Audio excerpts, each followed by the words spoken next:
Witam Państwa bardzo, bardzo serdecznie jak zawsze, a dziś chyba może nawet jakoś trochę serdeczniej, bo no cóż mam powiedzieć, no przedstawiam Państwu swojego studenta byłego dzisiaj, który będzie do Państwa mówił. Przedstawiam Państwu pana doktora Chang Il-yu, który przyjechał do Polski ile lat temu? Już chyba 9, Już 8. chyba 9, tak.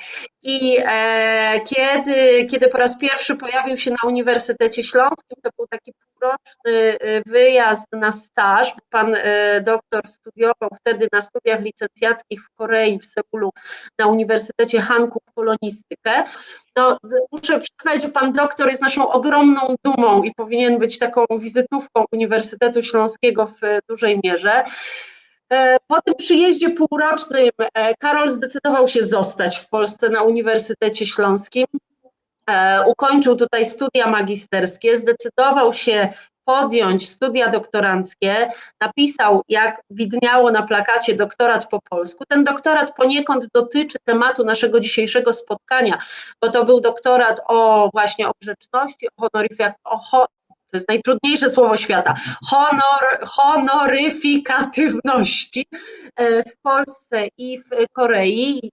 Jak Państwo za chwilę pewnie zobaczą, te koncepcje są ogromnie różne. My jesteśmy zupełnie innym światem, a jednak jesteśmy światem, który Karol pokochał. I pokochał nie tylko Polskę, ale i Polkę. W międzyczasie przez te 9 lat zdążył się ożenić z Sylwią, którą też widzieli Państwo na plakacie. No i w tej chwili rośnie im śliczna mała córeczka, która nazywa się Hania. Bardzo się cieszymy, że Państwo są z nami, że mogą Państwo tu być. Spotykamy się tutaj dzięki programowi, dzięki projektowi z Polskim Kinem Świat, który realizowany jest przez Uniwersytet Śląski, a finansowany przez Narodową Agencję Wymiany Akademickiej. Dziękuję, bardzo dziękuję. Przede wszystkim pytam serdecznie Państwa właśnie z całego świata. To jest naprawdę duża zaleta w tym strasznym czasie. Nie chciałbym określić tak, ale no, musimy przetrwać i przede wszystkim chciałbym podziękować i organizatorom, i współorganizatorom, ale nie mogę tutaj wszyscy wymienić, a chciałbym podziękować pani doktor Tambor. Właśnie tutaj pani doktor już wcześniej powiedziała, to około właśnie 9 lat temu mieliśmy zajęcia i pani doktor prowadziła zajęcia, taki wykład, nawet już nie pamiętam, o filmie, bo ja też bo właśnie pani doktor zajmuje filmoznawstwo, ja bardzo lubię filmy, mogę powiedzieć takie do siebie kinomanem, bardzo podobało mi się jeden film. Chciałem coś rozmawiać, podyskutować, wtedy nie umiałem, niestety nie mogłem, ale czas tak szybko minęło i bardzo się cieszę, dzisiaj spotkam się z Państwem, rozmawiamy o grzeczności, bo ja o tym zajmuję i tutaj spotkamy się właśnie z dwoma światami. Koreański świat, a polski świat, ale na pewno Państwo tutaj mogą znaleźć jakieś czynności lub elementy takie związane z grzecznością w swojej kulturze też, ponieważ grzeczności można powiedzieć tam możemy znaleźć uniwersalny charakter lub specyficzny, taki indywidualny, nawet mogę powiedzieć indywidualny charakter, nawet u człowieka. Też można powiedzieć. Nazywam się Chang Il-yu, jestem pracownikiem Uniwersytetu Śląskiego, ogólnie uczę języka koreańskiego i uczę językoznawstwa koreańskiego i rozmawiamy o kulturze koreańskiej oraz grzeczności koreańskiej.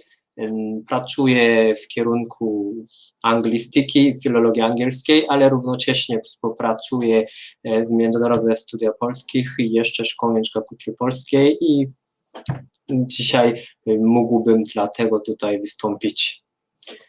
W takim razie to ja chyba mogę kontrolować, tak. Ale dlaczego? Strzałkami w prawo, w lewo musisz przełączać. Dobrze, dziękuję. No, dalej mam problem z tą technologią. No właśnie. Dlaczego Polska i Korea? No tutaj mógłbym powiedzieć Państwu może Państwo nie uwierzą, natomiast my mamy bardzo dużo podobieństwa. Oczywiście różnica też, ale ja tutaj troszeczkę kilka słów wymienię. Przede wszystkim Koreańczycy i Polacy, my czujemy coś wspólne rzeczy, ale to powoduje z tutejszych elementów przede wszystkim podobieństwo historyczne. Co to znaczy? Nie tutaj mówię dużo rzeczy i Państwo mogą zobaczyć tutaj dwa obrazki. Jeden obrazek to jest narysowany pod koniec XIX wieku lub początku XX wieku, chyba Francuz, tutaj Francuz to rysował o Korei. Gdzie jest Korea? To jest Japonia, to jest Rosja, a to jest Chiny, a Korea jest tutaj.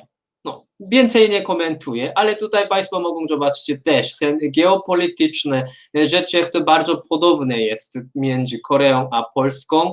Historycznie też Korea też straciliśmy niepodległości i tak dalej, ale później jest wysoka duma narodowa, bo ogólnie mogę, tak ja widzę ogólnie u Polaków istnieje takie wysoką dumę narodową, a u nas też można powiedzieć, chociaż to jest każdy kraj na pewno mają. A jeszcze jest to państwo jednonarodowe, bo w Polsce ogólnie w większości mieszkają Polaków, a w Korei w większości mieszkamy Koreańczyków. I w Polsce w większości mówią w języku polskim, a w Korei w większości rozmawiamy w języku koreańskim. I ja tutaj przygotowywałem się o grzeczności, ale dlaczego?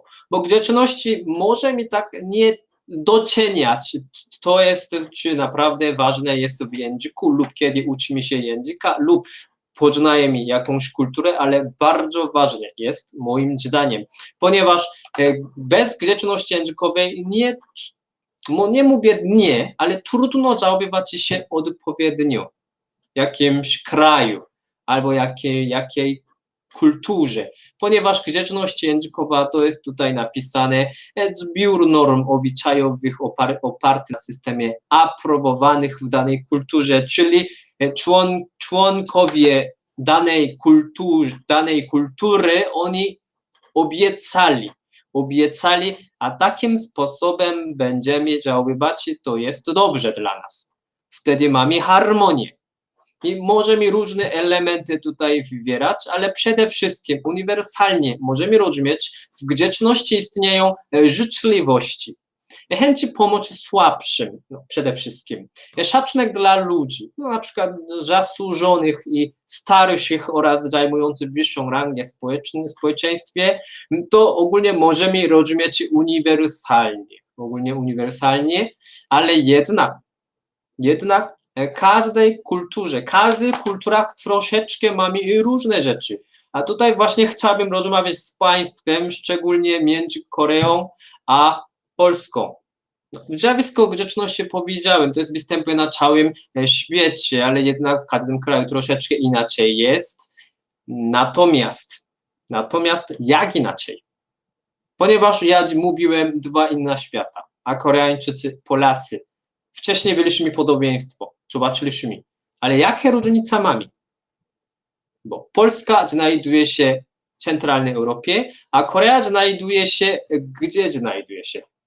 Tutaj ja najpierw pytam do Państwa, wiem, Państwo tutaj nie odpowiada mi, ale proszę najpierw myśleć, ponieważ później zobaczymy, gdzie Korea znajduje się, a to jakie ma znaczenie. Następnie, szczególnie właśnie istotne rzeczy ten językowej grzeczności, czyli w etykiecie grzecznościowej, co tutaj mówimy? W sytuacji oficjalnej, sytuacji nieoficjalnej. W sytuacji oficjalnej to możemy rozumieć właśnie tutaj powitania. Dzień dobry można mówić. Nieoficjalnie też mówimy, ale jeżeli nieoficjalnej idzie, to różny sposób. W Polsce można tutaj cześć, witam, siema, hello i tak dalej. To nie tylko kiedy przywitamy, tak? Bo na przykład my spotkamy się na przykład w takim gronie naszej sytuacji.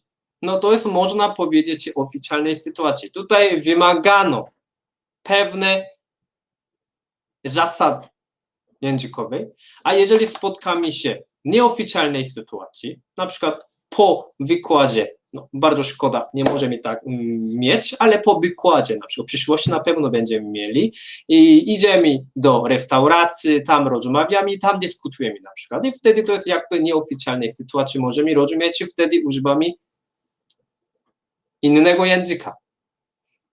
Dlatego możemy odróżniać jako akty mowy grzecznościowe różne rzeczy tutaj Państwo mogą zobaczyć. Powitanie, pożegnanie, przeproszenie, podziękowanie itd., itd., itd. No, komplementy, życzenie, gratulacje. Takie duże, różne akty mowy musimy wiedzieć, jeżeli naprawdę odpowiednio zachowywać w danej kulturze. Jeżeli tego nie wiemy, można komunikować. Natomiast nie trudno naprawdę zrozumieć mentalności danej kultury. Nawet toast. Spotkamy się i robimy toast, a wtedy jakieś niektóre elementy, kiedy używamy toaście, lepiej wiedzieć, a wtedy lepiej zachowywać. To jest dlatego warto patrzeć grzeczności. Możemy odkrywać różne ciekawe elementy. Na przykład w Polsce, tutaj ja tylko dodawałem dwie sytuacje, bo na uczelni, na uniwersytecie lub szkole średniej, no, nie mówimy do wykładowców lub do nauczycieli cześć, siema, no nie mówimy. Mówimy dzień dobry, nie wiem, pani profesor, pani doktor, pani magister i tak dalej, i tak dalej. No nie mówimy jak cześć Piotrze. A idziemy do kościoła, no nie mówimy proszę pana. No mówimy proszę księdza. Nie mówimy pan ksiądz. Natomiast Koreańczycy, no tutaj ja tylko mówię jako Koreańczycy, obcokrajowcy nie wiemy na początku to. Można domyśleć, jeżeli pochodzi z podobnej kultury, na przykład europejskiej kultury, można domyślać, na przykład kościele inaczej używa. To tam wymaga inną grzeczności. A natomiast Koreańczycy, mimo my mamy kościół też w Korei, no nie wiemy jak to. Jeden taki przykład, jeżeli Państwo zobaczą w Europie jakiś Azjata, no tutaj Azjata chodzi o Koreańczyk, który siedzi w restauracji albo siedzi w kościele z czapką, proszę nie być złym, ponieważ w naszej kulturze to jest to normalnie. Koreańczycy wszędzie chodzimy czapką, nawet na zajęciach też. I wtedy musimy mówić, bo on po prostu nie poznał do tej pory. Jeżeli poznaje, na pewno dostosuje. To jest właśnie, chodzi o grzeczności pozawerbalne i grzeczności no, nie tylko mówimy jako językowe rzeczy. Jeszcze można powiedzieć pozawerbalne rzeczy. No właśnie dlatego. I teraz chciałbym zapytać do Państwa. Gdzie jest Korea? No, ja widziałem Azja Wschodnia. Tutaj Państwo odpisali tak. Północno-wschodnia, dokładnie mówiąc. Korea znajduje się w Azji północno-wschodniej, ale właśnie jeżeli mówimy Azja, Azjata, jestem Azjatą, to jest ok, bo jestem z Korei Południowej. Ale jednak pojęcie Azji jest ogromne, duże rzeczy. Bo dawno temu Europejczycy nazywali Azjaci. Azja to jest po prostu oznaczało poza Europą. Dlatego jeżeli myślimy, ktoś tutaj pojawia się z Kazachstanu, a ktoś pojawia się z Tajlandii, ktoś pojawia się z Turcji, nie rozmawiamy. Mimo jesteśmy Azjatami. Mamy swoje języki, mamy swoją potrawę, mamy swoją religię, inaczej wyglądamy. Dlatego ja tutaj chciałbym powiedzieć, my będziemy rozmawiać o Dalekim Wschodzie, często spotkamy się w Polsce też Daleki Wschód, czyli rozumiano jako Korea Południowa, Północna, Japonia, Chiny, może jeszcze Mongolia, Tajwan, ale po prostu mówimy Korea, Japonia, Chiny. I o tym będziemy skupić się, a przede wszystkim, zwłaszcza jestem z Korei, dlatego rozmawiamy o koreańskiej grzeczności do porównania polskiej grzeczności. Dlatego Państwo mogą myśleć, ja pochodzę z Dalekiego Wschodu lub z Azji Północno-Wschodniej. Co to ma znaczenie? Okej, rozumiemy, jesteś Azjatą, ale co? Właśnie, między nami jaka różnica jest? Chodzi o grzeczności. Nawet Państwo, my tylko spotkamy się, nic nie mówimy, ani nie mówimy dzień dobry, ani nie mówimy hello, ani nie mówimy 안녕하세요 po koreańsku, jako dzień dobry. Od razu spotkamy się różnica. Na przykład tutaj. Przywitanie. Europejczycy mają zdecydowanie bliskim kontaktem. Przywitają. Na przykład ogólnie delikatny całus, delikatne przytulenie albo uścisk ręki, albo tutaj możemy zobaczyć mały gentleman. Już prawie nie spotkamy się, ale czasami nawet tak widzimy, a nawet to miło, no podczas pandemii nie, ale kiedyś i mam nadzieję jak najszybciej wrócimy do tego czasu. Jeżeli widzimy ktoś tak przywita kobietą, to naprawdę gentleman, tak można myśleć. I to jest właśnie europejska kultura. Tutaj Państwo mogą zobaczyć, wszyscy są jako równi. Wszyscy są jako równi, ale w naszej kulturze trochę inaczej. Bo ja zawsze lubię, kiedy prowadzę wykład i zapytam do Państwa. Stereotyp Azjatów. Jak my zachowujemy się? A wtedy Koreańczycy albo Japończycy lub Chińczycy stereotypowo, na przykład ogólnie Europejczycy myślą, my robimy ukłon. Prawda? Tak, to jest prawda. My naprawdę robimy ukłon. Na przykład tutaj Państwo mogą zobaczyć pierwszy obrazek. Generalnie ten ukłon polega na tym, że młodsi ludzie kłaniają się do starszych. Tutaj starsi ludzie też kłaniają się, ale to nie jest spotkanie rzeczy, bo tylko to jest jako przykładowo, oni pokazują.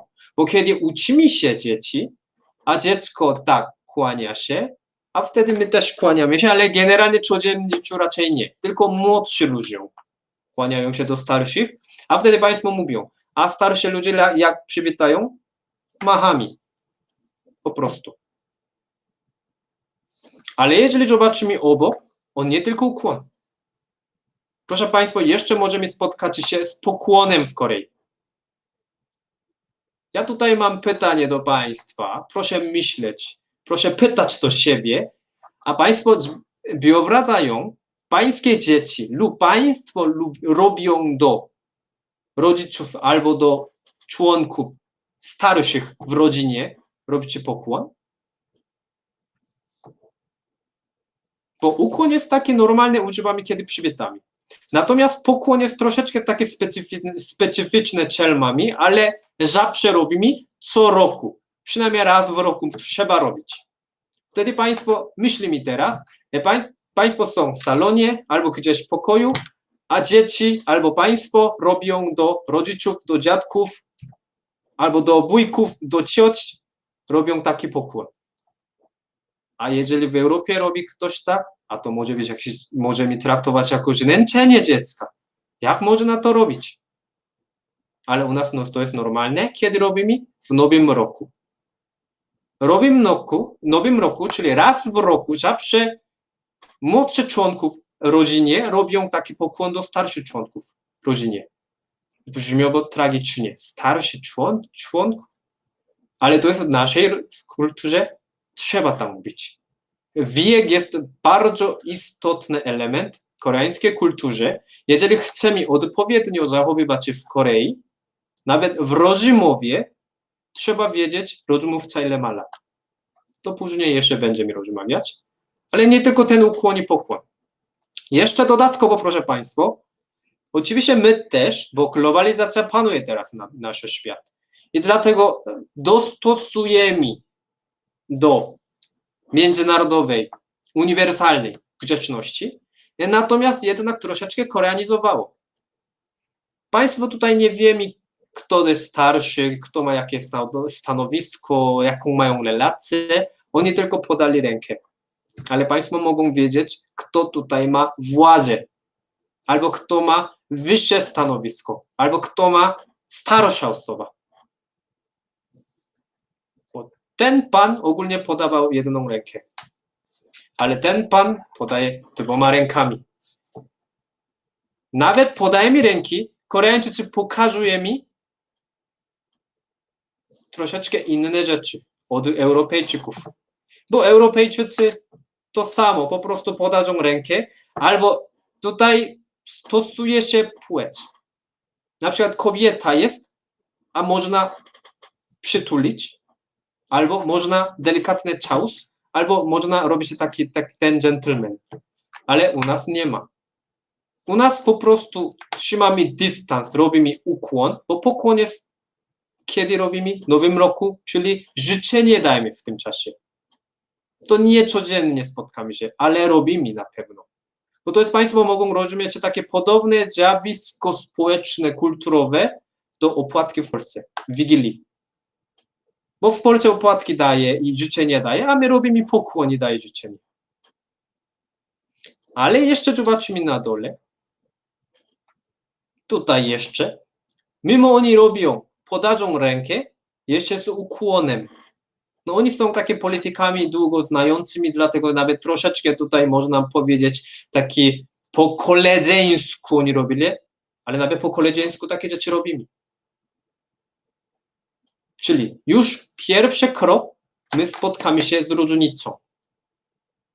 Wtedy Państwo mogą pytać, ale dlaczego tak lubicie robić ukłon? A dlaczego tak lubicie trzymać dystans? I wtedy my stereotypowo mówimy, a Koreańczycy są, albo Azjaci są bardziej grzeczni, ale ja tutaj chciałbym powiedzieć, że to nie jest prawda. To wcale nie jest prawda. Można powiedzieć, w Korei bardziej rozwinięte jest grzeczność, która pokazuje hierarchię, pokazujący szacunek. To jest bardziej rozwinięte niż na przykład od Polski. Natomiast w Europie, ja mówię o Polsce, w Polsce bardziej rozwinięte jest grzeczności, która pokazuje bliskość. Taka różnica jest. My mamy inną kulturę, dlatego my mamy inną grzeczność. Bo w Korei kto jest grzeczna osoba pokazuje, zachowuje się, jak najwięcej pokazywać szacunek. Z dystansem. Ta osoba jest grzeczna. Ale w Polsce to nie do końca. W Polsce czasami trzeba pokazywać bliskości, a wtedy można, ta osoba jest grzeczna. O jak? To później będziemy zobaczyć jeszcze. Ale najpierw tutaj mogliśmy zobaczyć pierwsza różnica już przy przywitaniu. Ale dlaczego Koreańczycy tak lubimy ukłon? Ponieważ edukujemy to. Uczymy się. To nie jest od urodzenia koreańskich dzieci robimy ukłon. Cały czas społeczeństwo wymaga. To jest bajka. Polskie dzieci lub europejskie dzieci czytają bajki. Tam można zobaczyć, spotkają się, cześć, machają, podadzą rękę, przytulają. Takim sposobem uczą się grzeczności. Czyli pierwszy krok dostosowania do danego społeczeństwa. To jest grzeczności. Prowadzi do dzień dobry. Ale tutaj, to jest koreańska bajka, dziecko ukłon robi. Już tutaj Państwo różnicę można zobaczyć. I napisane jest, jeżeli spotkamy się z babcią, wtedy robimy ukłon. Grzecznie.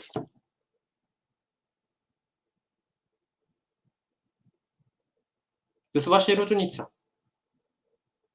Tutaj pokazuje ona wielki szacunek wobec babci, ale w tym czasie Koreańczycy równocześnie czujemy bliskość też. Co to za oksymoroniczne pojęcia? Bo w Korei funkcjonuje bliskości z dystansem, a w Europie funkcjonuje bliskości po prostu bliskości. Dlatego bardzo trudno rozumieć nawzajem. Ale ja nie mówię tutaj mamy rozumieć, możemy poznać. Ponieważ w języku koreańskim dzieci zwracają się do rodziców takim sposobem. Jeżeli tłumaczymy po polsku, pani matko, proszę dać mi obiad, ucztę, nie wiem, nawet, tak można powiedzieć. A jeżeli w Polsce dziecko tak zachowuje się do rodziców, mama pyta, co się stało, coś jadłeś? Czy jadłeś coś? A w Korei, jeżeli tak zachowuje się, po koreańsku oczywiście, a rodzice są zadowoleni, ale ja dobrze wychowałem dziecka. Bo w Korei wymagamy od dzieci, społeczeństwo wymaga od dzieci pokazywać szacunek z dystansem wobec rodziców. To jest dobre zachowanie. W tym przypadku rodzice też czują bliskości. Inne pojęcia. Dlatego u nas, bo jeżeli chcemy rozumieć koreańską bliskości, musimy wiedzieć w środku, w tej bliskości istnieje hierarchia. Taka różnica. A polska bliskości to jest, istnieje tylko bliskości. Ale drugiej stronie hierarchia i grzeczności, w polskiej grzeczności hierarchia istnieje plus bliskości, a u nas grzeczność jest hierarchia. Tak to możemy zobaczyć. Czyli już w przywitaniu istnieje nasza różnica. I to idzie do naszej jeszcze mentalności. Ponieważ chcemy lepiej poznać, Polacy mają jaką grzeczności, a Koreańczycy jaką mają grzeczności, a wtedy można zobaczyć mentalności też. Tutaj Państwo mogą zobaczyć różnica mentalna między Azjatami, a między Europejczykami.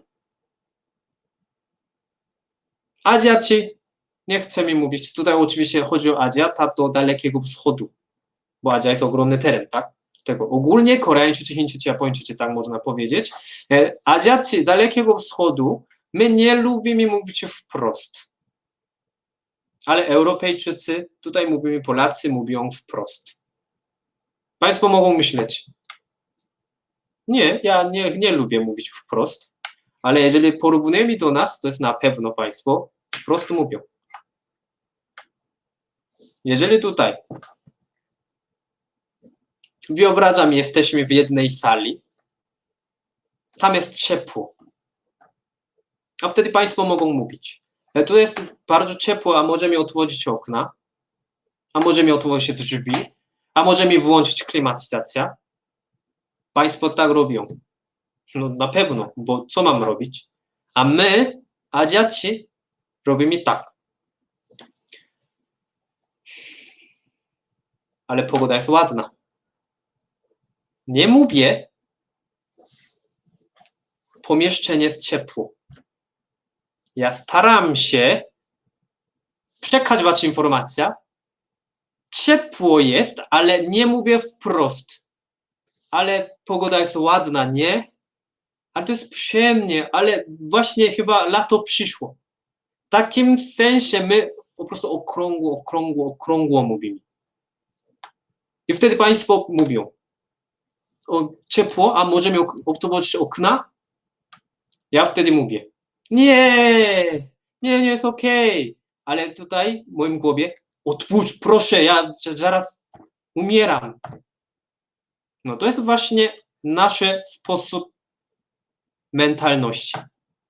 No, oczywiście ja troszeczkę tutaj generalizuję, tak? Proszę Państwa, to zależy od człowieka też, ale istnieje taki stereotyp, autostereotyp też. A jeszcze jedna. My jesteśmy jako my, Azjaci, są bardziej kolektywisty, u nas bardziej takie funkcjonuje kolektywizm, a w Europie bardziej funkcjonuje indywidualizm. Państwo mówią, nie, ja nie jestem indywidualista. No nie chodzi o to, chodzi o jako skala społeczeństwa. To jest, nie chodzi o my, jedna osoba, co myśli, a to jest cała grupa, całe społeczeństwo, cała kultura, jak pokazuje, przede wszystkim język. Na przykład w języku koreańskim, jeżeli chcemy rozmawiać o wspólnych rzeczach, na przykład o rodzinie, o drużynie, o szkole, o kraju, a w tym przypadku Koreańczycy nie mówimy, moja mama wczoraj późno wróciła. Czyli jako zajmie zawsze nie używamy mój, kiedy rozmawiamy o wspólnych rzeczach. Co używamy? Mówimy my. Czyli nasza mama wczoraj późno wróciła. Nie mówimy, a moja szkoła jest dobra. Mówimy, nasza szkoła jest dobra. Nie mówimy, a mój kraj, mój Korea przegrała. Moja Korea przegrała. Nie mówimy. Mówimy, nasza Korea przegrała. Nawet ja rozmawiam z Polakami w języku koreańskim. To właśnie pokazuje, nawet pod świadomością, my nie myślimy, to nie świadomie jesteśmy jako my. Nie, nie chodzi o to. Już społeczeństwo, zwyczaje, zjawisko społeczne, grzeczności wymaga od nas, jesteśmy pod wpływem kolektywizmu. Wtedy Państwo mogą pytać, a o rodzinie też tak rozmawiacie? A mąż, żona? To tak samo. My mówimy, a nasz mąż nie pracuje za bardzo, nie lubi chyba pracować. Ale nie jesteśmy rodziną. Twój mąż nie mój mąż. Ale w Korei nie myślimy tak. My też nie myślimy, to jesteśmy rodziną. Nawet nie jesteśmy przyjaciółmi, ale językowy nawyk istnieje i wymaga tak. W Korei bardzo rzadko spotka się na przykład mój tata. Wszyscy mówimy nasza tata, nasz tata, bla, bla, bla. Takie rzeczy można powiedzieć. I tutaj też Państwo mogą zobaczyć, co to za kolektywistyczna mentalność. Pytamy, nie lubisz jabłek? Państwo jak odpowiadają? Proszę odpowiadać. Nie lubisz jabłek? Ktoś nie lubi? Nie, nie lubię. Ale Koreańczycy odpowiadają, tak, nie lubię. A dlaczego? Bo pytaliśmy, nie lubisz jabłek? Europejczycy myślą, ja nie lubię. To jest moje zdanie. Dlatego nie, nie lubię. Ale Koreańczycy myśleli, rozmówca. Nadawca pytał, nie lubisz jabłek, dlatego my myślimy o nadawca. Tak, skoro ty pytałaś i nie lubisz, tak, nie lubię. Taka różnica istnieje. Dlatego ja nadal tak używam. Na przykład ktoś mówi do mnie, a nie lubisz? Ja nie lubię. Tak, po prostu tak odpowiadam. Czy nie lubisz, czy lubisz? Tak, nie lubię. Kiedy moi studenci uczą się języka koreańskiego, właśnie tutaj mamy problem. Ciągle mylimy. Czy ja mam powiedzieć, że tak, nie lubię? Nie, nie lubię. No właśnie to dotyczy tutaj jest. Ale u nas to jest zdecydowanie istnieje. Koreańczyk nigdy nie odpowiada, jeżeli Państwo pytają, nie lubisz jabłek? Nie. To nigdy nie oznacza nie, nie lubię. Po prostu nie lubisz jabłek? Nie, to oznacza ja lubię. Takie rzeczy istnieją. Ale właśnie taka podstawowa informacja pojawiała się, a następnie Państwo mogą spotkać się, pogłębiamy do tematu między polską grzecznością a koreańską grzecznością, tam jakie elementy istnieją. Przede wszystkim idziemy od makroskopowego do mikroskopowego kierunku idziemy. Relacja pozioma, relacja pionowa. Możemy powiedzieć, w Europie generalnie, szczególnie w Polsce istnieje relacja poziomą, a w Korei istnieje relacja pionową.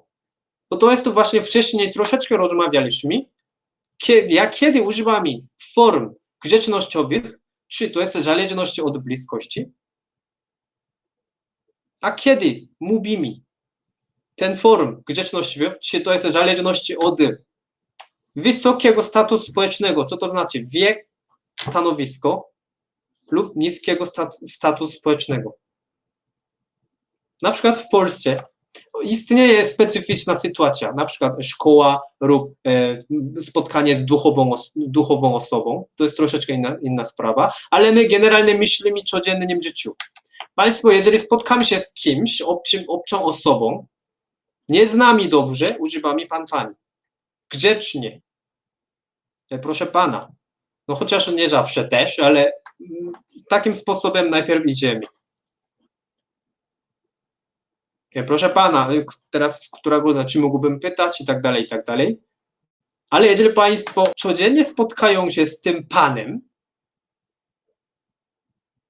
codziennie już zaczynamy rozmawiać 10 minut, 20 minut, 30 minut, godzinę, 2 godziny, staje się jak przyjaciółmi, a ten pan można mówić do mnie. A wiesz, a mów do mnie już po imieniu. I po prostu zaczynamy mówić per ty, a wtedy już nie mówimy, proszę pana, czy mógłbym, już nie mówimy, tak? Ponieważ już jesteśmy bliskimi. Bo nasza relacja jest symetryczna. Kiedy daleko, wtedy mówimy, używamy formy grzecznościowych, owej, a jeżeli jesteśmy bliskimi już, nie trzeba. Ale naszej relacji, kiedy jesteśmy niebliskimi, bliskimi, to nie ma znaczenia. Ważne jest ta osoba, jaki status ma społeczny. Czy ta osoba jest starsza? Czy ta osoba ma wyższe stanowisko? Ale to jest bezwzględnie. No w Polsce też czasami stosuje się to, ale u nas wszyscy. Ja tutaj mam problem z sąsiadami, dlatego. W polskiej sąsiedztwie, no oczywiście mówimy o sąsiad, pan też można mówić, ale po prostu często cześć mówimy. A ja wciąż mówię dzień dobry. A moi sąsiedzi mogą czuć źle, ponieważ ja nie jestem przyzwyczajony. Bo mamy różnicę wieku. Państwo myślą, o co on mówi, różnica wieku, szczególnie o kobiecie, u nas to istnieje. Trzeba wiedzieć, rozmówca ile ma lat, jeżeli chcemy odpowiednio zachowywać się w kulturze koreańskiej. Istnieje jakby neutralna forma. Natomiast jeżeli państwo chcą odpowiednio mówić, komunikować w języku koreańskim z Koreańczykami, a my musimy wiedzieć rozmówca ile ma lat. Dlaczego? Bo w języku polskim istnieje forma męska, forma ten niejaki, męski, żeński i tak dalej, i tak dalej. U nas takie rzeczy nie ma, natomiast u nas istnieje tryb honoryfikatywny, chodzi o to tryb grzecznościowy. Co to znaczy? Bo w Polsce lub w całym świecie generalnie, nie wszystkie kraje, takie w języku angielskim lub w języku polskim, mówimy, idę do domu, to możemy używać do wszystkich. Do szefa, ja idę do domu. Do mamy, idę do domu. Do dzieci, idę do domu. Do przyjaciela, idę do domu. Ale w języku koreańskim nie. My inaczej mówimy, idę do domu do szefa, idę do domu mamy, idę do domu kolegi, idę do domu dzieci. Musimy wybierać inną formę. Ale to jak możemy wybierać? Musimy wiedzieć, rozmówca ile ma lat. Dlatego jeżeli państwo mają kontakt z Koreańczykami, jeżeli chcemy komunikować w języku koreańskim, Koreańczycy w pewnym momencie pytają, ile masz lat? Nieważne czy do kobiet, do mężczyzn, od kobiet dostaniemy, od mężczyzn dostaniemy, trzeba pytać, to jest absolutnie normalne rzeczy. Tutaj właśnie można... Ja się muszę na sekundę wtrącić, Karol, Tak? bo Karol mówi, że w pewnym momencie, czasami słuchajcie, jest to tak i myśmy tego doświadczyli, że kiedy spotyka się po raz pierwszy z Koreańczykiem, to Koreańczyk mówi do ciebie tak, ja wiem, ile ty masz lat, ty masz 59 lat i w tym momencie Polka mdleje, tak, i po prostu mówi, ale jak to? A to jest wyraz najwyższej grzeczności. On sprawdził, ile masz lat, że wie i w związku z tym wie, jak się ma do ciebie odnosić, nie? No to takich sytuacji w Korei doświadczyliśmy i właśnie pamiętam, że to dla nas był absolutny szok kulturowy na samym początku. Teraz już do tego wszyscy przywykliśmy, ale na samym początku przy tych takich naszych pierwszych kontaktach to było absolutnie szokujące doznanie, nie? Że ktoś zaczyna od tego, że wypomina mi, bo po polsku tak byśmy powiedzieli, wypomina mi mój wiek, nie? Tak, właśnie, bo teraz właśnie Koreańczycy też tak trochę dostosujemy do międzynarodowej grzeczności, dlatego my wiemy, do kobiet lepiej nie pytać, natomiast między Koreańczykami to nie, jak najbardziej. Tak można rozumieć. I dlatego tutaj mogę dodać jeszcze jedna rzecz. Takie w Korei jest dowcip. Dwóch mężczyzn spotkali się na ulicy, ale nie spotkali się, właśnie uderzyli ramiona. Jakoś taka konfliktowa sytuacja, a wtedy Koreańczycy co pytają? Pierwsze słowo. Przepraszam? Kim jesteś? Koreańczycy pytamy, pokaż dowód. Pokaż swój dowód. A dlaczego? Porównujemy, a kto jest starszy, a ta starsza osoba ma rację, a młodsza już idzie, przepraszam, i wyjdzie. Oczywiście to jest dowcip, ale taki dowcip istnieje.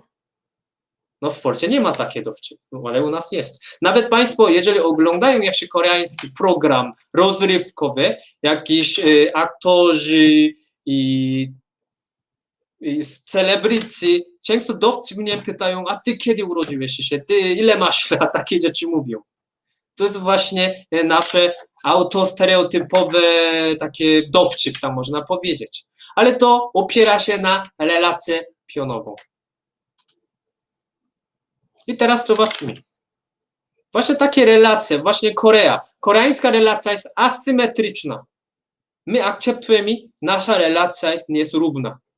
To nie znaczy, my jesteśmy, ktoś jest dominujący, a kto to akceptuje, kto tylko służy. Nie, nie chodzi o to. To jest dla nas jest normalne. I z tym możemy zobaczyć, w koreańskiej kulturze istnieje kultura wysokiego kontekstu, bliskości ze względu na dystans, troszeczkę rozmawialiśmy, kultura konfucjańska i honoryfikatywności. A polska kultura niskiego kontekstu, bliskość bezpośrednia, kultura szarmancka i zdrobnienie i spieszczenie. Ten ostatnia rzeczy. W Polsce zdrobnienia, a w Korei honoryfikatywności, to jest właśnie dotyczy język. Językowe zjawisko. To będziemy zobaczyć. Właśnie u nas ukłon. Chodzi o hierarchiczna, konfucjańska kultura, a w Polsce taka dżentelmeńska kultura, może tutaj panie niektóre nie zgadzają się, ale istnieją, a to jest właśnie kultura szarmancka, kultura dżentelmeńska. I teraz zobaczmy. Przede wszystkim kultury niskiego kontekstu i kultury wysokiego kontekstu. Kultury niskiego kontekstu to jest polska kultura, należy do tej kultury. To jest kultura niskiego, to jest dominuje właśnie komunikacja werbalna i bezpośrednia.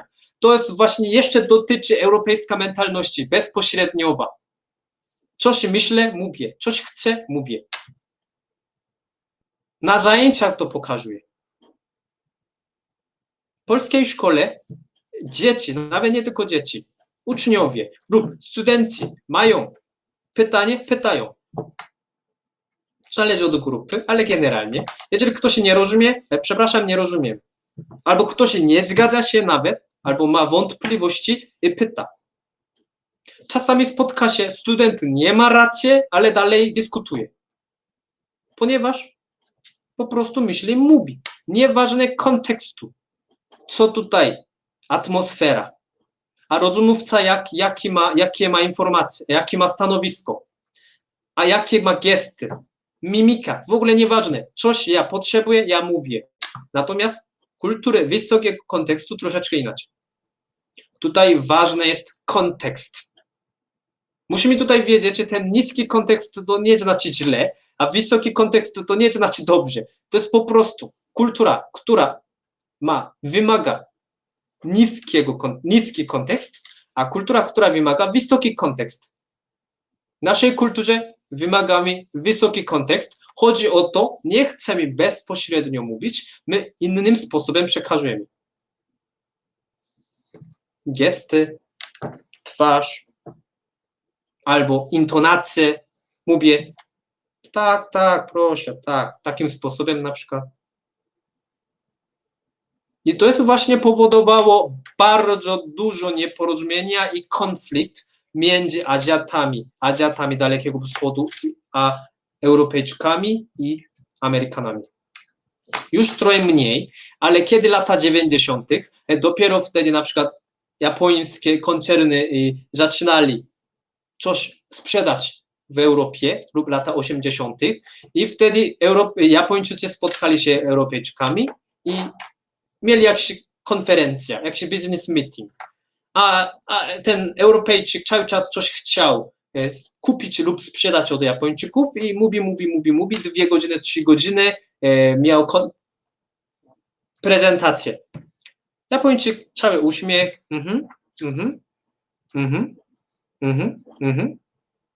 Oj, wtedy Europejczyk myśli, o, wszystko super idzie. Chyba to jest deal, będzie dobrze. I w końcu pytał, dobrze, podpisuje mi? A Japończyk cały uśmiech jeszcze mówi, a to ja nie mogę decydować, może dzwonię do szefa albo wrócę do Japonii, mówię do szefa, zobaczymy, ale pozytywnie myślę. I wtedy już koniec. I myślał Europejczyk już dobrze, czeka miesiąc, 2 miesiące, 3 miesiące, nic. I w końcu dzwonił do niego albo napisał do niego, no wtedy chyba dzwonił. Co się stało? Japończyk mówi, przecież ja mówiłem wtedy, to nie zgadza mi się. Europejczyk nie rozumiał. Ten Japończyk lub Azjata, może mi tutaj zmienić, ta Azjata pokazywał całym sercem, on nie zgadza się. Uśmiał się, ale może nie wiem, takie tutaj używał brwi albo intonacją. Coś Europejczyk nie czytał, ale on pokazywał, ponieważ on nie mówił tak. My nie lubimy mówić nie. Nawet nie zgadzamy się, my staramy się delikatnie to przekazać. Właśnie od tego pojawia się różne nieporozumienie. Nawet na zajęciach. Jeżeli Państwo mają koreańską grupę, pytamy do Koreańczyków i pytamy, czy wszystko rozumiemy? Koreańscy studenci, macie pytanie? I po zajęciach będzie taka kolejka.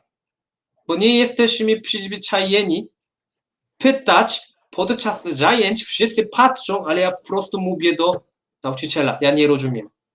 Nawet ja tak samo mówiłem. Kiedy ja zaczynałem w Polsce studiować, to było najgorsze, bo wykładowcy pytają do mnie. Ja nie jestem nauczony tego. Całe 10 lat, 20 lat. I takie rzeczy było. Tak, takie problemy też się pojawiają, prawda, Karol, w sytuacjach różnych takich załatwiania formalności, kiedy na przykład my mamy takie problemy, już teraz to minęło, bo się wszyscy trochę nauczyliśmy, ale na przykład, że dzwonił ktoś do nas z jakiegoś biura i mówił, no bo ci studenci koreańscy zrobili źle, a przecież myśmy im mówili, jak mają zrobić, no a mówimy, no ale może nie zrozumieli, no ale przecież kiwali głowami, że zrozumieli i jak się pytaliśmy, czy zrozumieli, zrozumieli, to mówili, że tak, że zrozumieli, no a się okazywało, że właśnie, że tutaj po prostu nie wchodzi w rachubę powiedzenie, że nie zrozumiałem, bo to też, jeśli dobrze pamiętam, Karol, funkcjonuje w taki sposób, że nie można człowiekowi, który coś ci tłumaczy, powiedzieć, że źle wytłumaczył, prawda, że tutaj też ten problem następuje, nie? Tak, właśnie to jest takie, to dotyczy honor, bo po pierwsze honor swój, bo ja nie rozumiałem.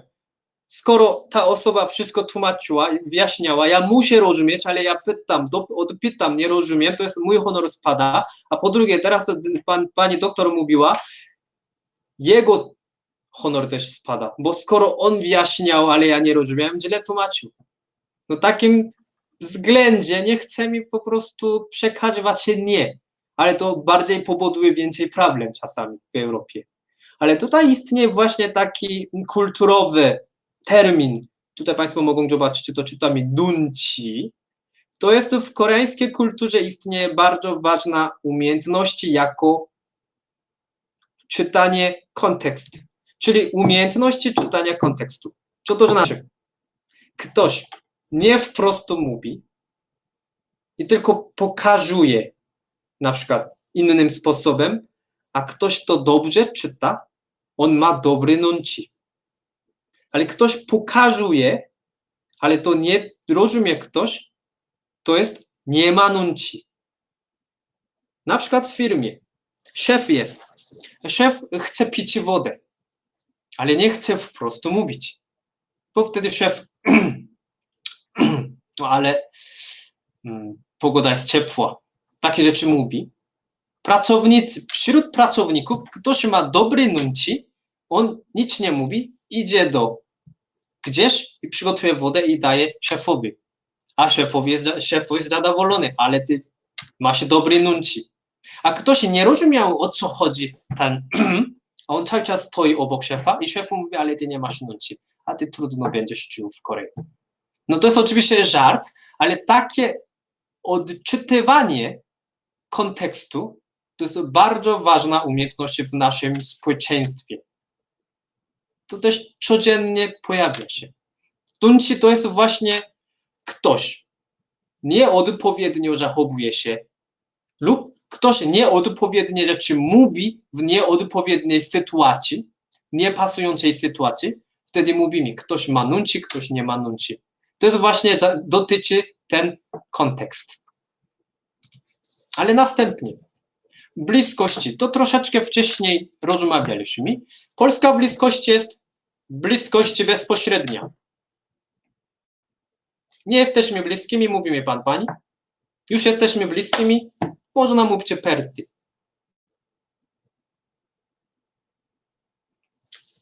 Następnie jest bliskość w koreańskiej relacji. To jest bliskość ze względu na dystans, czyli mówimy, czujemy bliskości z dystansem.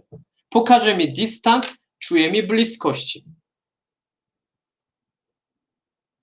Takie rzeczy możemy powiedzieć.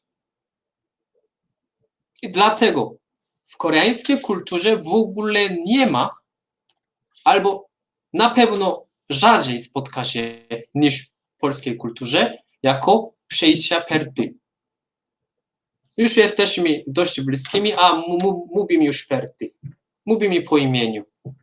Jeżeli w naszej kulturze ktoś ma rok różnica wieku, już takie rzeczy nie odpada. Nie pasuje w ogóle. Ponieważ termin friend jako kolega, przyjaciel, znajomy w naszej kulturze tylko mogą być w tym samym wieku. Państwo mogą pytać, co to znaczy? Tylko w tym samym wieku mogą być kolegami? Ponieważ jeżeli rok starszy ode mnie, już ja nie mogę mówić do niego po imieniu. Absolutnie nie. Albo ktoś jest rok młodszy ode mnie, absolutnie nie można mówić do mnie po imieniu. Nie. Tylko jesteśmy w tym samym wieku, albo ja mówię do kolegi młodszego, można mówić po imieniu. I to jest właśnie, Państwo mogą zobaczyć tutaj. A dlaczego? Ponieważ polska relacja Tutaj może ja troszeczkę sprawdzę, czy Państwo coś pytali. Najnowsze pytanie, jak zwracamy się do rodziców? Dzieci używają szacunkiem. Forma grzecznościowa. Mówią do rodziców, na przykład wcześniej mówię, jak panie matko, proszę. No właśnie, to jest tragiczne brzmi w języku polskim. Dlatego my mamy inny świat. W języku koreańskim dzieci zwracają się takim sposobem, jako do rodziców, panie matko, proszę dać obiad. No to jest to bardzo grzeczne dziecko, a rodzice mówią do dzieci, okej, jedz.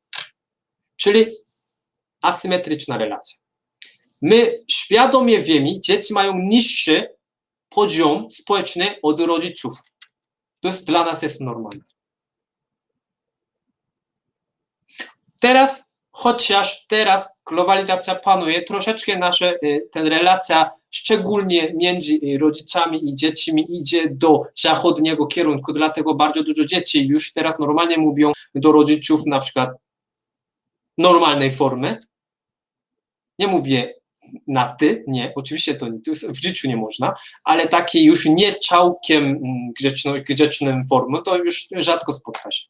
Natomiast ja, jako standardowy Koreańczyk, kiedy ja jeszcze nie jechałem do Polski, widziałem dziecko, nie używa do rodziców taką całą formą grzecznościową, ja krytykowałem. Niedobrze wychowany. Ponieważ wtedy mój świat tak było. Ale przyjechałem do Polski, już nie wiem. Poza tym ja mam córkę. Mówi mi po koreańsku, koreańskim sposobem. Mówi mi po polsku, polskim sposobem. Tutaj dwie kultury spotkają się. Hierarchiczna i kultura bliskości. I jeszcze tutaj pani Nunci, to jest jako czytanie między wierszami, może być tak. Też. To w takim razie wrócimy do tego. W Polsce między znajomymi to jest według bliskiego, dalekiego dystansu. Przyjaciel, kolega, znajomi, Koreańczycy też tego nie rozumieją. Ponieważ u nas istnieje termin kolega, no albo przyjaciel po prostu, ale to jest w tym samym wieku. Już nieważne, czy jesteśmy bliskimi, nie bliskimi. Po prostu, jeżeli jesteśmy w tym samym wieku, jesteśmy kolegami. Ponieważ u nas dzieli się relacje według rangi społecznej, dystans, wiek, stanowisko lub miejsca społecznej relacji. Szkoła, firma. To jest, można powiedzieć, senior, junior. Czyli u nas, bo na przykład w Polsce istnieje przyjaciel, kolega, znajomi, a u nas istnieje kolega, senior, junior, coś takiego. Co to znaczy? Na przykład proszę tutaj zobaczyć zdjęcie. A oni są aktorzy. Aktorzy. Jeden aktor, drugi aktor, on jest starszy i miał dłuższą karierę. Dlatego kiedy oni spotkają się, takim sposobem przywitają. Proszę Państwa, on też popularny aktor. On nie jest jakiś służącą. Nie, nie, nie. To jest normalny aktor. Tylko on takim sposobem pokaże szacunek. Jeżeli w Polsce spotka się z dwoma aktorami, to mówią cześć, no siema. No może oficjalnej sytuacji, dzień dobry, ale obie strony, a u nas nie. On macha lub podaje rękę, a on nawet tutaj dwoma rękami przywita. A w Polsce można nazwać, ich relacja jest jako przyjaciele, a u nas nie do końca. Bo oni, między nimi istnieją różnice. Na przykład tutaj. Te zdjęcia Państwo gimnazjaliści, takie po prostu uczniowie. Pierwsza klasa gimnazjum, druga klasa gimnazjum. Pierwsza klasa gimnazjum takim sposobem, takim ukłonem przywitają do drugiej klasy gimnazjum. Państwo proszę teraz przypominać albo proszę myśleć, jak Państwo zwracali się do kolegi, koleżanki starszej klasy lub starszego roku nawet na uniwersytecie. Nawet Państwo nie muszą myśleć, cóż mam myśleć, bo jesteśmy kolegami, a u nas nie. W tej relacji pojawia się jako senior, junior. Co to znaczy? Senior to jest osoba, która wcześniej zaczynał studiować lub pracować w szkole lub w firmie, a junior ktoś zaczynał później studiować lub pracować w szkole i firmie. I jeżeli spotka się senior i juniorem, na przykład senior zaczynał pracować od marca, a junior od maja, spotkają się, a senior ma wyższe stanowisko. On ma władzę, bo on wcześniej zaczynał pracować. Dlatego oni mają relacje jak przyjacielskie, po prostu. Codziennie spotkają się, codziennie idą do, nie wiem, baru albo idą do swojego domu, spędzają czasu, razem pracują długo, można nazwać się przyjaciółmi, a w naszym języku oni nie są przyjaciółmi i nie rozmawiają jak perty. Senior mówi normalnie do juniora, ale junior musi mówić do seniora grzecznie. To nie znaczy, oni nie są przyjaciółmi, tak? Tylko pokażemy szacunek. Tak to możemy rozumieć.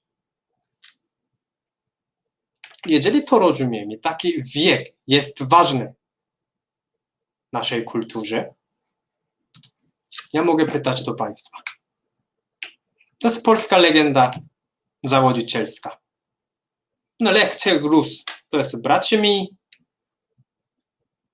Koreańczyk pyta, a kto jest najstarszy? Dlaczego? Ponieważ tutaj Państwo mogą zobaczyć, jak masz na imię, czy ile masz lat. Ponieważ w koreańskiej kulturze w ogóle rzadko mówi mi po imieniu, nawet to jest to między rodziną też. W rodzinie Państwo nie mówi mi po imieniu do starszego brata lub do starszej siostry. Co to znaczy? Ja tutaj używałem termin starszy brat, starsza siostra. Ogólnie w języku koreańskim nie ma słowa brat i siostra. Nie istnieje po prostu. Możemy mówić siostry lub braci, to można, natomiast nie ma. Nie możemy powiedzieć, on jest moim bratem, ona jest moją siostrą. Nie można tak powiedzieć, tylko możemy mówić, on jest moim starszym bratem, ona jest moją starszą siostrą.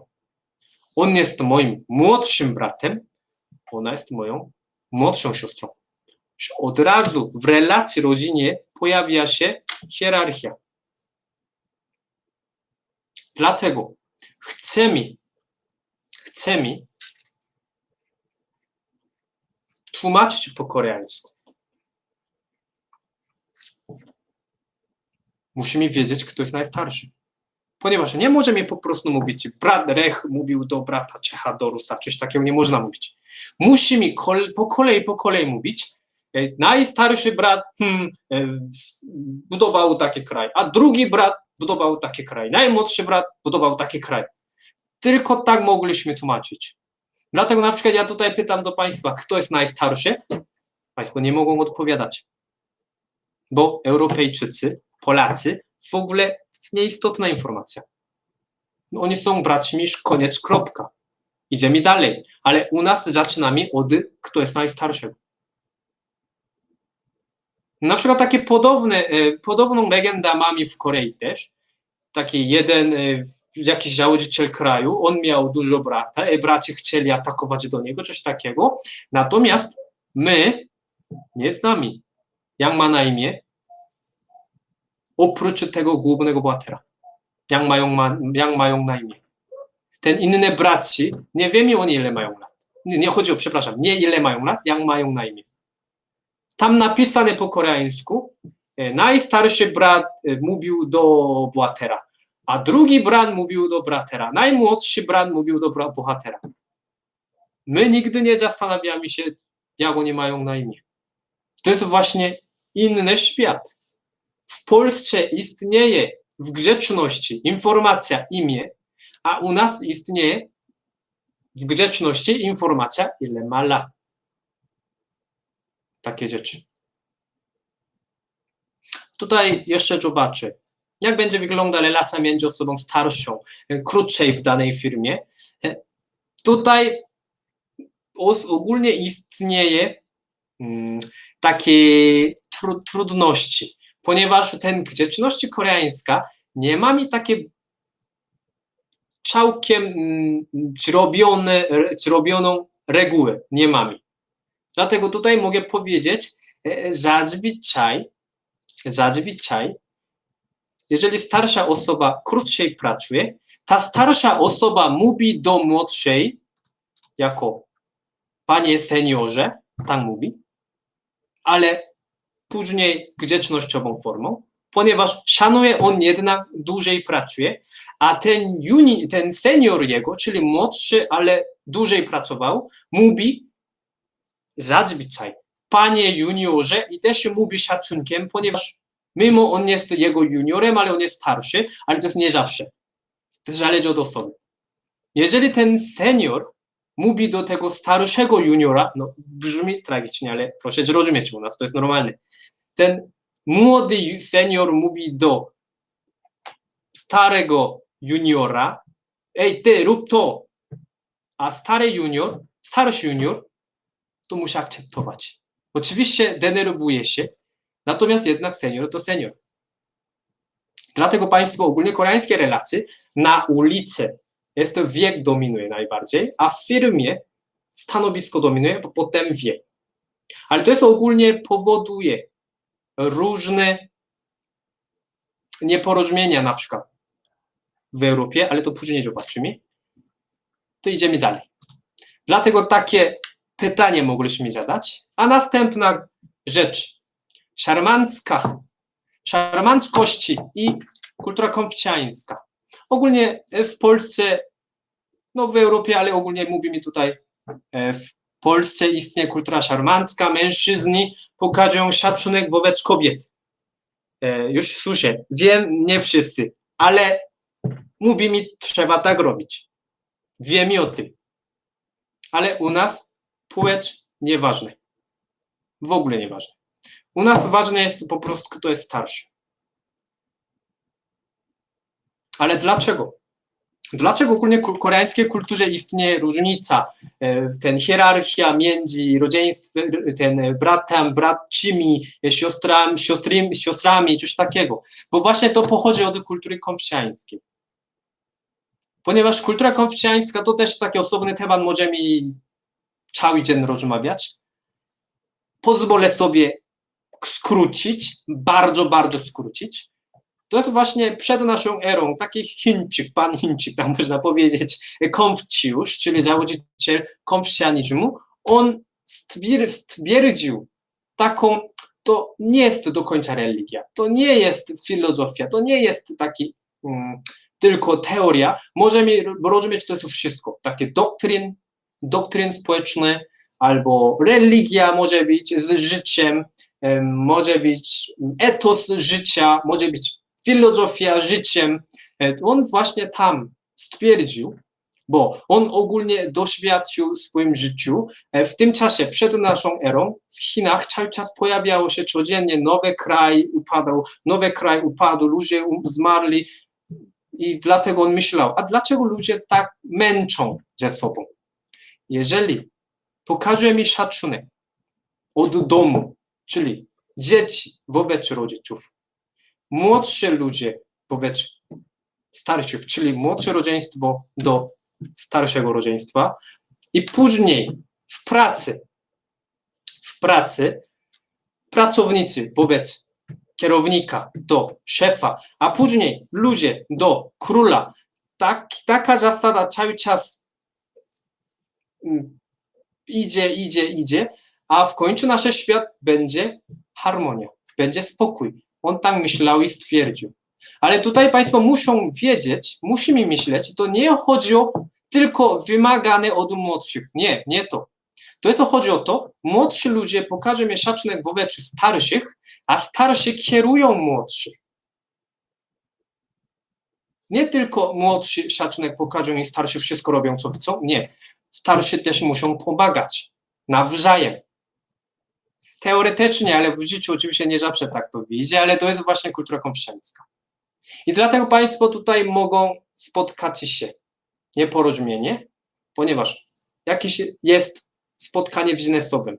Koreańczycy przyjechali do Polski, taki cały prezes przyjechał i tam jest pracownik, jakaś tutaj, na przykład młoda kobieta.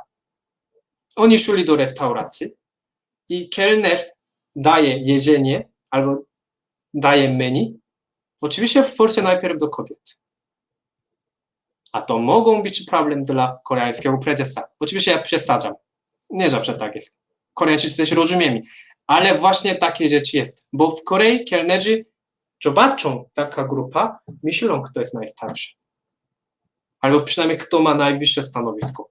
W Polsce najpierw kobiety, bo tutaj jest kultura szarmanka, a u nas jest kultura konfucjańska. To jest różnica. Ale właśnie ten kultura, w kulturze konfucjańskiej istnieje takie 5 powinności. Młodszy brat, szacunek do starszego, starszy brat pomaga młodszym, kolega starszy, młodszy, ojciec, syn, czyli to jest taki rodzice, dzieci, podwładny władca, mąż, żona to nie jest żona, pokazuje szacunek do męża, takie ogólnie akurat w tej relacji to nawzajem, to można powiedzieć, ale w takiej zasadzie my żyjemy. Mimo Koreańczycy nie mówimy, jesteśmy konfucjanistami, tak nie mówimy. Konfucjanizm panuje nasze społeczeństwo. Nie mówi mi teraz. Tylko jego ślad dalej zostaje. Nawet nieświadomie. Podświadomością my żyjemy takim sposobem. I dlatego nareszcie idzie do języka. Koreańczycy, Polacy jak inaczej rozumiewamy. Model działania grzeczności polskiej. Tutaj jest stopień bliskości, a tutaj stopień hierarchii. Zdecydowanie w polskim języku polskim lub polskiej kulturze stopień hierarchii, nie mówię nie istnieje, mniej jest w porównaniu do naszej kultury. Bo jeżeli my porównujemy język polski do jeszcze innego języka, to wtedy do języka niemieckiego albo do języka amerykańskiego, do języka angielskiego, a wtedy na pewno to znów inaczej możemy mówić. Natomiast porównujemy do języka koreańskiego, taki schemat możemy zobaczyć.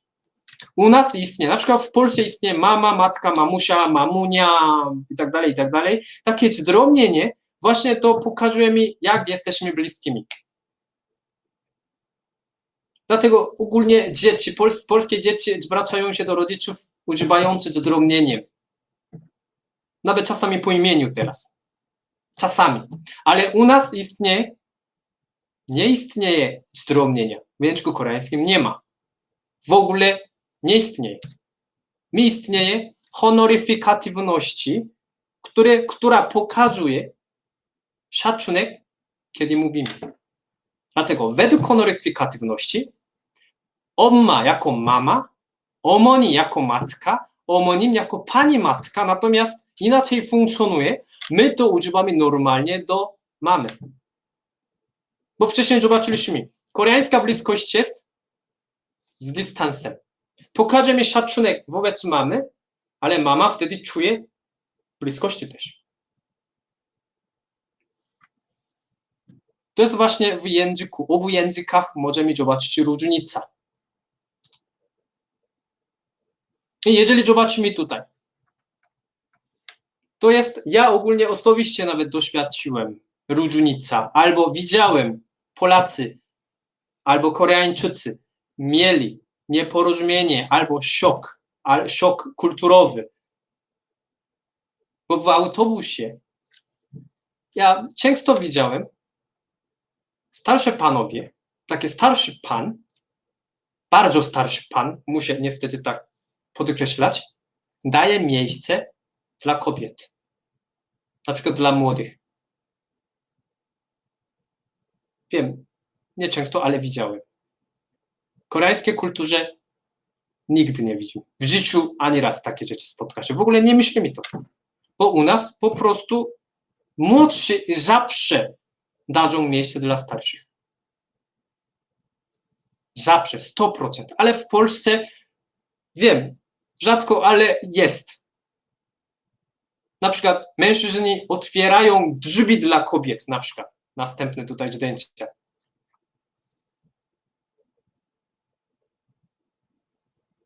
U nas nie ma to. U nas młodsi muszą otwierać dla starszych. Karol, powolutku zmierzaj do końca. Dobrze. I dlatego tutaj widziałem przypadek, taka Polka, która pracuje w koreańskiej firmie i ona szła na przykład do banku, do centrum handlowego, do sklepu z szefem koreańskim. Szef koreański otwiera drzwi, on sam wszedł i drzwi zamyka się przed nią. I ona nie rozumiała, jak to można zachowywać, ale u nas to jest normalne. Nawet u nas ona musi otwierać dla niego. To jest nasza różnica. I to jest w restauracji wcześniej powiedziałem. Kelner, a kto najpierw podaje? Oczywiście tutaj dla kobiet, a u nas nie.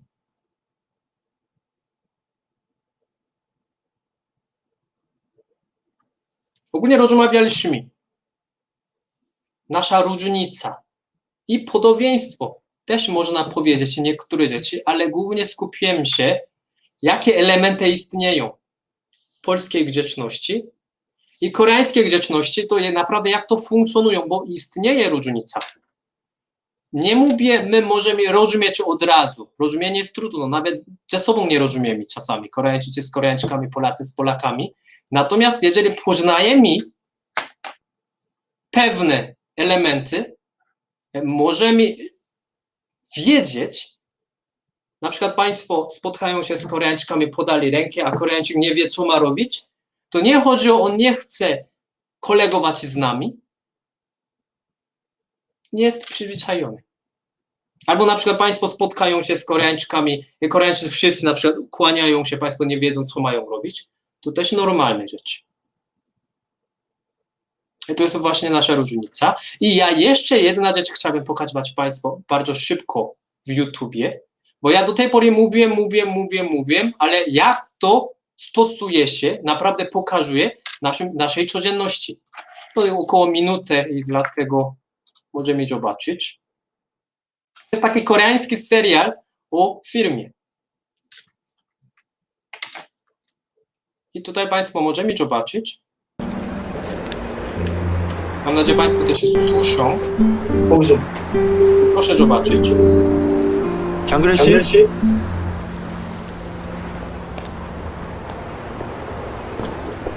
거기서 뭐해? 아닙니다. 가시는 거예요? 네, 하십시오. 일찍 끝났는데 나랑 술 한잔 할까? To jest pierwsze. Aha, czyli to, przepraszam, czyli tutaj 2 razy jakoś tak szło. Jak leci film, wiesz, jak leci film, to musisz wyłączyć mikrofon, bo wtedy 2 razy słychać, pogłos jest, wiesz? Dobrze. Ja już wyłączyłem. Mam nadzieję, tylko Państwo będą słuchać i zobaczymy.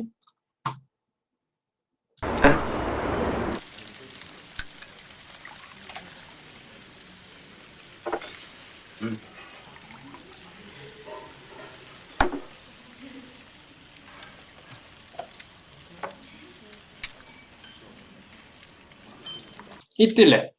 Proszę Państwa, nic nie rozumieliśmy, co oni rozmawiają, ale Państwo mogli rozumieć, kto ma władzę.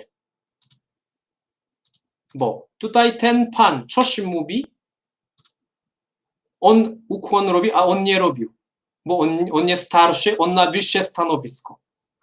I jeszcze oni szli do baru, piją alkohol, a on naleje, ta osoba naleje, on 2 rękami dostaje. To jest właśnie nasza grzeczność przy alkoholu. To jest normalnie funkcjonuje w naszej kulturze. I dlatego chciałbym do tej pory, powiedziałem Państwu, poznać naszą kulturę i jeszcze można myśleć o polskiej grzeczności też. Ponieważ jeżeli jesteśmy, jak mieszkamy albo żyjemy w danej kulturze, nie widzimy to. Ja kiedy mieszkałem w Korei, nie widziałem naszą grzeczności. I tyle.